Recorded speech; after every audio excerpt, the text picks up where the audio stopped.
Nos contaron que el diluvio fue un castigo para los hombres, pero nunca dijeron que fue para sellar algo peor. Bajo las aguas, no solo se ahogó la humanidad, se encadenó una entidad que devoraba carne, fe y cordura.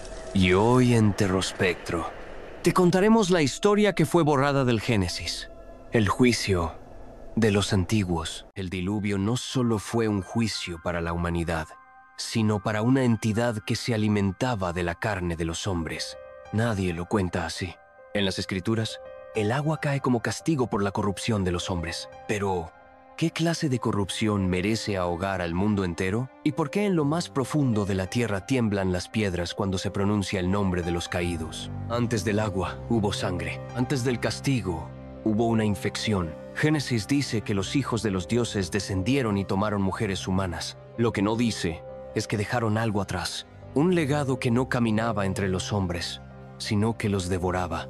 Una estirpe de aberraciones, nacidas de la mezcla impura entre lo celestial y lo corrupto. Seres sin forma, sin alma, sin propósito más allá de la expansión y la ruina. Los hombres pecaban, sí, pero lo hacían porque algo más oscuro ya caminaba entre ellos. Y entonces la voz habló, no para salvar, sino para limpiar. Noé construyó un arca, pero su tarea no era solo preservar la vida, era encerrar la última esperanza en madera y dejar morir lo que ya no era humano, porque bajo los templos, en cavernas ocultas, latía lo innombrable, y el agua no solo debía cubrir las montañas, debía ahogar los susurros. No cayeron del cielo, fueron arrojados. Los antiguos los llamaban vigilantes, eran guardianes del equilibrio, portadores de conocimiento sagrado, pero su deseo fue más fuerte que su deber. Tomaron mujeres humanas, enseñaron secretos prohibidos, y con cada nueva unión, el tejido del mundo se desgarraba. De esas uniones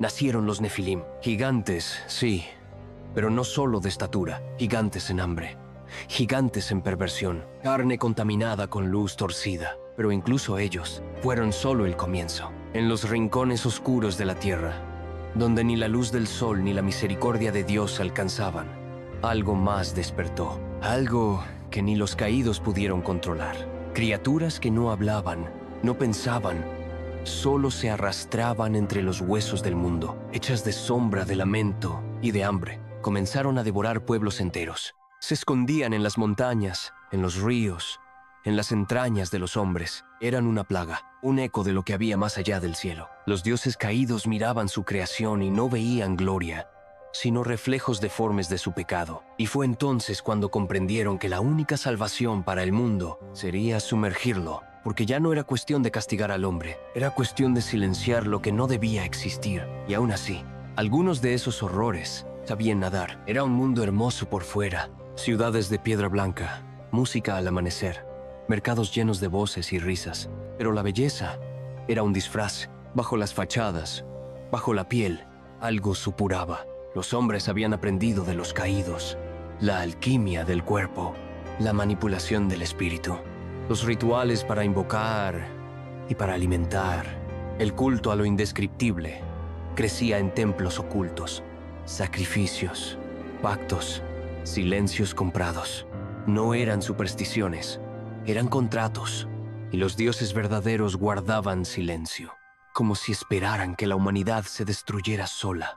Pero los monstruos no esperaban. Emergían en las noches sin luna, sus formas deformes reflejadas en charcos de sangre. No tenían rostro, solo una boca que nunca se cerraba, y un hambre que ningún cuerpo podía saciar. Los sabios desaparecían. Los niños nacían con ojos que no parpadeaban. Las lluvias olían a hierro, y los que hablaban en sueños murmuraban un mismo nombre en lenguas que nadie había enseñado: Abisus. Entonces, la voz habló de nuevo, no con ira, sino con un dolor antiguo. Mi espíritu no contenderá con el hombre para siempre. Noé fue elegido, pero no para escapar, sino para resistir, porque lo que venía no era una inundación, era una purga. Cuando Noé comenzó a construir el arca, lo llamaron loco, pero los locos no escuchan voces bajo la tierra. Él sí.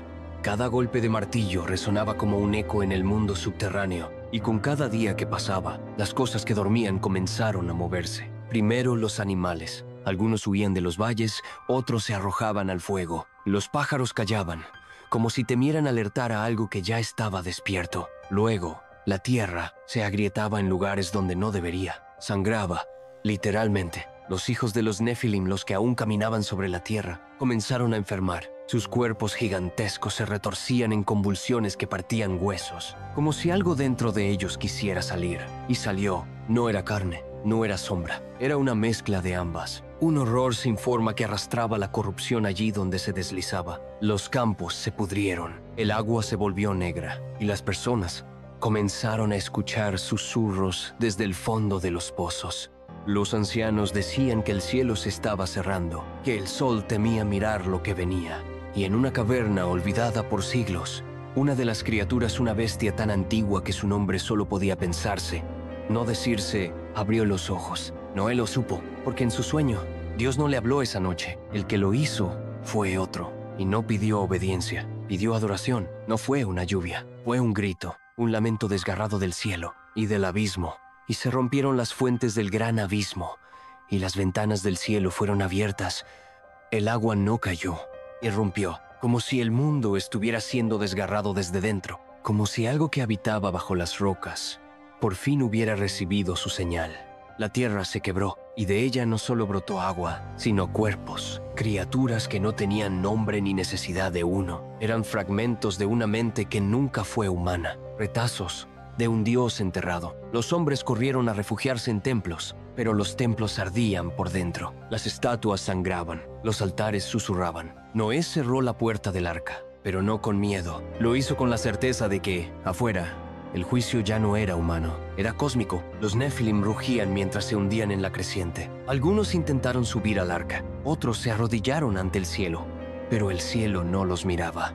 Una ciudad entera fue engullida por una ola negra, no de agua, sino de cuerpos deformes. Eran adoradores que en su desesperación ofrecieron su carne y fueron escuchados, convertidos. El diluvio no solo borraba, transformaba, y mientras el nivel subía, algo se agitaba en las profundidades, algo que aún no se había mostrado, porque incluso entre los horrores hay jerarquías, y lo que venía era el rey. El arca flotaba, silenciosa, un ataúd sobre el caos. Desde la cubierta, Noé miraba las aguas. No lloraba por los hombres, lloraba por lo que había sentido al cerrar la puerta.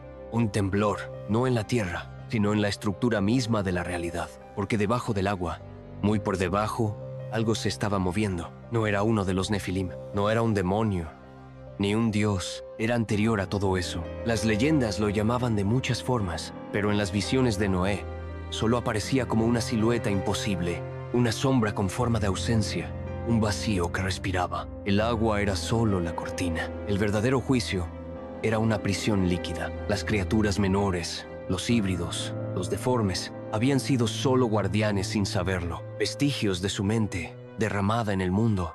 Ahora que el hombre había sido purgado, ahora que los altares habían sido destruidos, solo quedaba sellarlo. El agua subía, y en lo más profundo, entre las ruinas sumergidas de una ciudad que nunca fue construida por humanos, él despertaba. Un ojo, solo uno, tan grande como un océano, abierto y mirando directamente a Noé, a través del agua, a través del tiempo.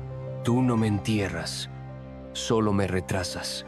El arca tembló, el cielo rugió. El diluvio no era salvación, era un grito desesperado de un dios que, por un instante, temió perder el control. El mundo era agua, silencio, y debajo, el corazón del abismo latía. Noé entendió entonces.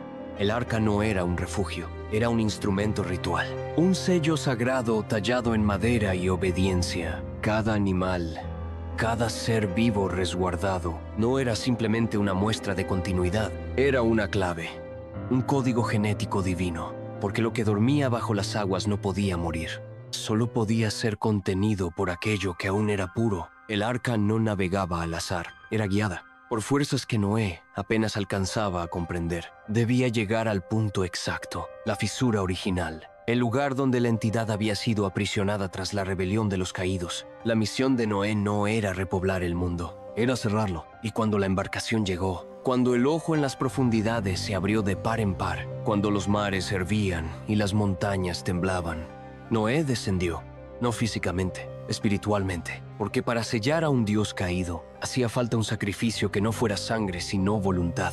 Y Noé dijo el nombre, aquel nombre impronunciable que le fue revelado en sueños. Un nombre que rasgó la realidad al ser pronunciado, que hizo temblar a los ángeles y que obligó al abismo a retroceder. Entonces, el agua se detuvo, no porque la lluvia cesara, sino porque algo debajo se encadenó nuevamente. El ojo se cerró y con él, el mundo respiró. El arca se posó sobre las montañas de Ararat. El sol cortó las nubes como una lanza encendida. Y por un momento, el mundo parecía limpio, pero el silencio no era paz. Era el susurro de un enemigo dormido. Noé descendió. Sus hijos lo miraron con respeto. Su esposa, con temor.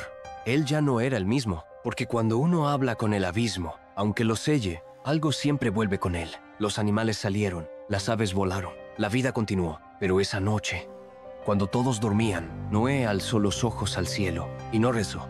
Solo escuchó, muy, muy lejos, en lo profundo del océano que aún cubría la mitad del mundo, una vibración, un latido, débil, persistente, porque el diluvio no fue el fin, fue una pausa, un candado de agua sobre una cárcel sin muros. Pero toda prisión tiene grietas, y todo sello se debilita con el tiempo.